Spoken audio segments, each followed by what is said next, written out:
கார்த்திகா, தானே சமையல் செய்யுங்கிற திமிரு என் புருஷனுக்கு இருக்கு. ரோகிணி, எப்படி சொல்ற? கார்த்திகா, ஏதாவது சொன்னா பூரிக்கட்டையால மண்டைய உடைச்சிருவேன்னு மிரட்டுறாரு. பாபு, டேம்ல வேலை பாக்குறவோட பொண்ணை கட்டினது பெரிய வம்பா போச்சுன்னு சொல்றியே, ஏன்?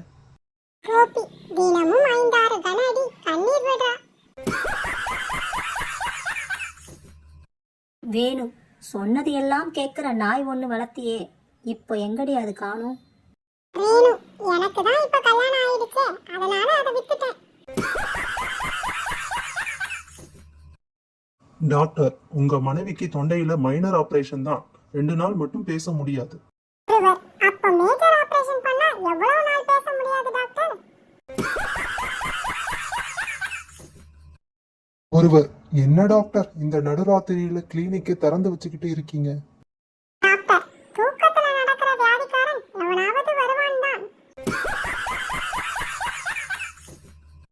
நோயாளி, பகல் கனவு பலிக்குமா டாக்டர்?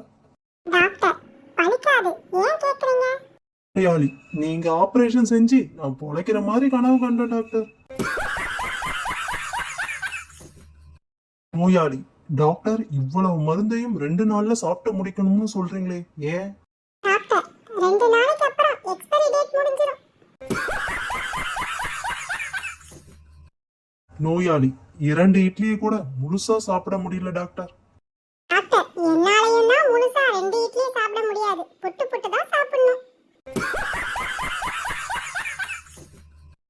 பேபி, டாக்டர், என் கணவருக்கு ஞாபக மறதி வியாதி அதிகமா போச்சு. டாக்டர், ஏன்? பேபி, அவர் தான் டாக்டர் சமையல் செய்யறாரு, ஆனால் சாப்பிடும் போது சமையல் நல்லா இல்லைன்னு என்னையே திட்டுறாரு. ரவி, டாக்டர் என் மனைவி ஓவரா டிவி பாக்குறா. டாக்டர், எந்த அளவுக்கு பாக்குறாங்க? ரவி, கரண்ட் கட் ஆனாலும் டார்ச் அடிச்சு பாக்குற அளவுக்கு டாக்டர்.